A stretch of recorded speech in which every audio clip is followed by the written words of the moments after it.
Assalamualaikum warahmatullahi wabarakatuh. Kami ingin menjelaskan tentang biaya tenaga kerja. Saya Karen Lorenza, NIM 63220293. Dengan saya Mia Septianola dengan NIM 63220082. Berikut presentasi kami. Pengertian biaya tenaga kerja.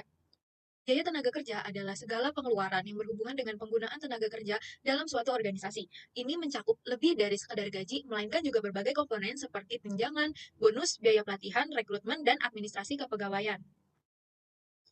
Klasifikasi biaya tenaga kerja. Biaya tenaga kerja dalam suatu perusahaan dapat diklasifikasikan ke dalam beberapa kategori yang berbeda, tergantung pada sifatnya dan bagaimana biaya tersebut berhubungan dengan proses produksi. Klasifikasi ini penting untuk membantu perusahaan dalam mengelola dan menganalisis biaya tenaga kerja secara efektif. Berikut adalah beberapa klasifikasi biaya tenaga kerja yang umum digunakan. Berdasarkan jenis pekerjaan, ada biaya tenaga kerja langsung dan biaya tenaga kerja tidak langsung. Biaya tenaga kerja langsung adalah biaya yang dapat langsung diatribusikan kepada produk atau jasa tertentu yang diproduksi. Tenaga kerja langsung meliputi pekerja yang terlibat langsung dalam proses produksi atau pembuatan barang. Kedua, biaya tenaga kerja tidak langsung. Biaya tenaga kerja tidak langsung adalah biaya yang tidak dapat langsung diatribusikan pada produk atau jasa tertentu, melainkan mendukung kegiatan produksi secara umum. Biaya ini biasanya mencakup untuk pengawasan dan administrasi. Berdasarkan hubungannya dengan volume produksi.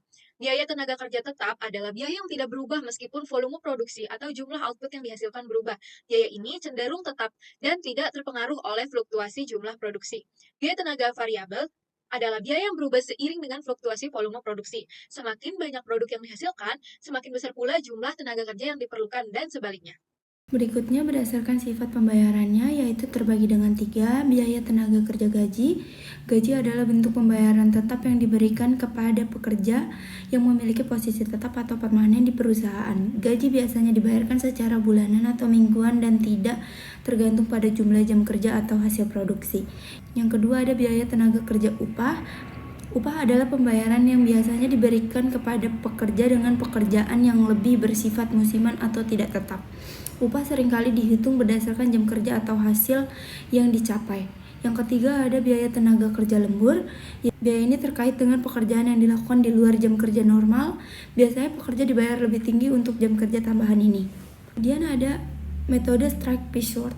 Penerapan metode strike pay short memiliki pengaruh yang signifikan terhadap produktivitas tenaga kerja dengan beberapa dampak positif seperti peningkatan jumlah output, efisien waktu, dan motivasi pekerja untuk bekerja lebih keras.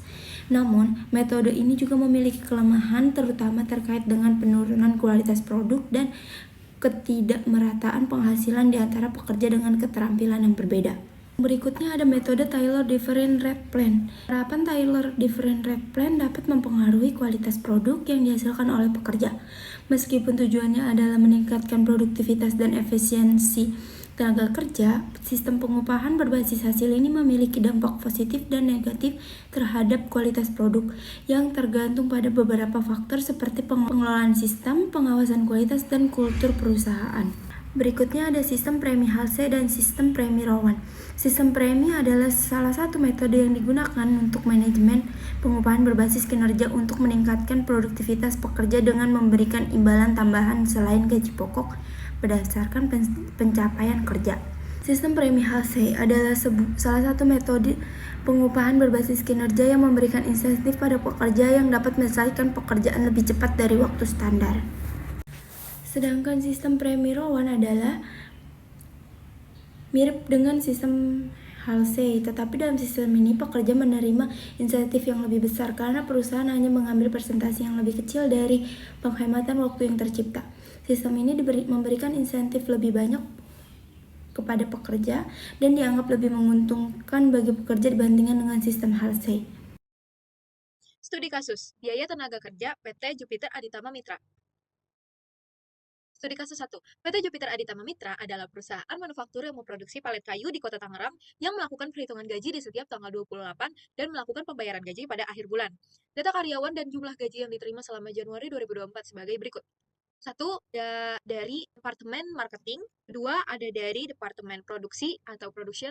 3. Ada dari Departemen Admin. Perusahaan menetapkan sebesar 10% dari gaji Departemen Production adalah idle time cost. Diminta buatlah jurnal yang diperlukan untuk mencatat transaksi penggajian di atas. Jurnal yang diperlukan untuk mencatat transaksi penggajian di PT Jupiter Aditama Mitra. A. Mencatat utang gaji, yaitu gaji dan upah di debit sebesar Rp22.750.000 dan utang gaji dan upah di kredit sebesar Rp22.750.000. B. Distribusi gaji dan upah. Ada BDP BTK sebesar Rp11.025.000, BOP sesungguhnya Rp1.225.000, biaya admin dan umum Rp4.300.000, biaya pemasaran Rp6.200.000. Dan di kreditnya, gaji dan upah total Rp22.750.000. Perhitungannya, gaji Departemen Produksi. Ada sebanyak 8 karyawan yang di bagian Departemen Produksi dengan gaji yang variatif atau gaji yang berbeda-beda. Untuk total keseluruhan gaji Departemen Produksi yaitu Rp12.250.000. Selanjutnya, gaji Departemen Marketing ada dari Bapak Dedi dan Suroyo, totalnya Rp6.200.000. Gaji Departemen Administrasi ada 2 orang, yaitu Maya dan Putri, sebesar Rp4.300.000. Biaya produksi dengan idle time cost, yaitu BOP sesungguhnya sama dengan 10% dikalikan jumlah gaji Departemen Produksi sebesar Rp1.225.000. BDP BTK-nya, jumlah gaji Departemen Produksi dikurangkan dengan BOP sesungguhnya, yaitu Rp11.025.000. Yang dimaksud dengan metode strike price work yaitu dengan standar produknya 350 unit, jikalau mendapat dari lebih dari 350 unit dikalikan dengan 3.000, yaitu dengan karyawan Suharjo 420 dengan sisa unit 70 dikali 3.000 sama dengan 210, dan 210 ditambah 650 dengan upah yang diterima 860. Kemudian ada Hendra yaitu 450 unit, 100 unit dikalikan 3.000 sama dengan 300 unit, yaitu hasilnya 950. Kemudian ada Ricky yaitu ada 130 unit dikalikan dengan 3.000 dapat hasil 390. 390 ditambah dengan 650 yaitu hasilnya 1.040.000. Kemudian ada AF yaitu hasilnya 110 dikali 3.000 sama dengan 330 ditambah dengan 650 yaitu jadinya 980. Untuk studi kasus keempat, yaitu PT Jupiter Aditama Mitra menetapkan jam standar per minggu untuk karyawannya 40 jam dengan upah 6.000 per jam. Jika seorang karyawan dalam 1 minggu dapat bekerja dalam waktu 35 jam, berapa upah yang harus diberikan oleh perusahaan jika penggunaan metode yang pertama yaitu dengan sistem premi Halsey, yang kedua dengan sistem premi Rowan. Untuk menghitung dengan Halsey yaitu G sama dengan T buka kurung JS 1/2 JH tutup kurung sama dengan 6.000 buka kurung 35 ditambah 1,5 di dalam kurung min 5. Berikutnya 6.000 dikali 32,5 yaitu 195.000 untuk sistem premi Halsey.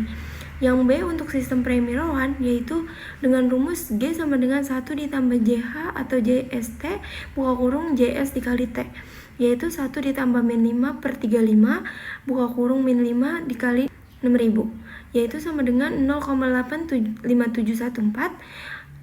Kemudian hasil dari min 5 dikali 6.000 yaitu 210. Kemudian kita kalikan yaitu mendapatkan hasil 180.000. Studi kasus 3. Dengan menggunakan soal nomor 2, jika PT Jupiter Aditama Mitra menggunakan metode Taylor Differential Rate Plan, maka hitunglah upah dan insentif yang diterima setiap karyawan. Jika 1. Untuk karyawan yang menghasilkan lebih dari 350 unit diberikan tarif upah 3.000 per unit. 2. Untuk karyawan yang menghasilkan 350 unit diberikan tarif upah 2.800 per unit. 3. Untuk karyawan yang menghasilkan kurang dari 350 unit diberikan tarif upah 2.200 per unit. Itu data yang sudah kami siapkan. Upah insentif dengan metode Taylor Differential Rate Plan yaitu 350 unit itu kita bisa berikan insentif 2.800, lebih dari 350 unit 3.000 per unit, kurang dari 350 unit yaitu 2.200 per unit. Untuk karyawan yang pertama yaitu Bapak Suharjo, unit yang dihasilkan 420 unit, maka insentif yang dia dapatkan per unit adalah 3.000 per unit karena Bapak Suharjo berhasil menghasilkan lebih dari 350 unit. Contoh kedua, Bapak Supri. Unit yang dihasilkan Bapak Supri adalah 330 unit. Maka insentif Bapak Supri yaitu hanya 2.200 per unit. Karena Bapak Supri tidak mencapai targetnya. Karena Bapak Supri kurang dari 350 per unit. Maka total insentifnya kita kalikan. Contoh pertama, Bapak Suharjo menghasilkan 420 unit. Dikalikan insentifnya yaitu 3.000. Total insentifnya itu 1.260.000. Contoh kedua, Bapak Supri. Unit yang dihasilkan Bapak Supri adalah 330 dan insentifnya 2.200 per unit. Maka kita kalikan total insentifnya adalah Rp726.000. Sekian dari kami, kurang lebihnya mohon maaf. Terima kasih. Assalamualaikum warahmatullahi wabarakatuh.